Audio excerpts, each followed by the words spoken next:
21대 국회의원 선거가 1년 앞으로 다가왔습니다. 충청권은 선거 때마다 캐스팅 보트 역할을 해서 정치권의 주목을 받는 지역인데요. 치열한 중원 싸움이 예상되는 가운데 각 정당은 일찌감치 지역 민심 공략을 위한 선거 전략 마련 등 총선 준비 태세에 돌입했습니다. 이 소식은 조명아 기자가 전합니다.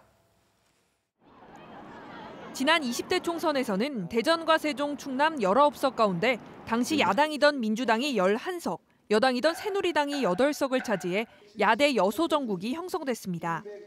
3년이 흘러 여당이 된 민주당은 내년 총선에서도 승리해 세종시 행정수도 완성과 4차 산업특별시 대전 등 문재인 대통령의 충청권 공약 사업을 완수하겠다는 계획입니다. 이번 총선은 충청이 변화할 수 있는 가장 좋은 기회입니다. 충청권의 많은 난제를 해결하며 경제 발전을 통한 안정적인 국정 운영을 할 수 있기 때문입니다. 주요 당직자 회의를 여는 등 일찌감치 지역 총선 전략 구상에 들어간 자유한국당은 자유민주주의 체제 수호와 경제정책 수정을 민심 공략의 포인트로 삼을 계획입니다. 특히 충청권 홀대론을 지적하면서 정권에 대한 중간 평가론을 확산시킬 계획입니다. 충청권 전체가 정치적으로, 인사적으로, 행재정적으로 굉장히 소외되고 차별받고 있습니다.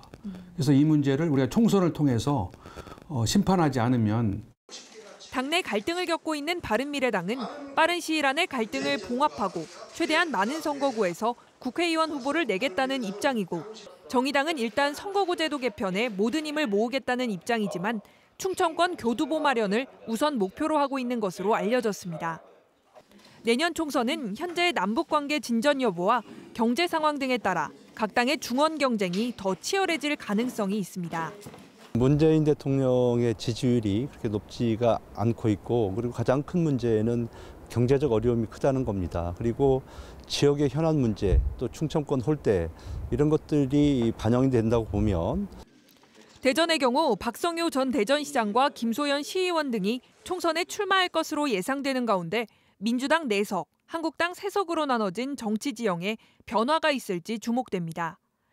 세종은 선거구 분구 가능성이 높은 가운데 이해찬 대표가 불출마 선언을 한 상태라 다양한 새 후보군들이 거론되면서 치열한 인물 알리기가 예상되고 충남은 충청권 결집을 주장하며 총선 출마를 선언한 이완구 전 총리의 출마지와 박수현 국회의장 비서실장의 출마 여부 등이 최대 관심사로 떠오르고 있습니다. 총선을 1년 앞두고 민심의 바로미터인 충청권의 표심을 잡기 위한 치열한 경쟁이 시작됐습니다. MBC 뉴스 조명아입니다. 대전과 세종 그리고 아산, 천안 등 충남 4개 시군에 건조주의보가 내려진 가운데 낮 최고 기온이 23도 안팎까지 올라 올 들어 가장 높은 기온을 보였습니다.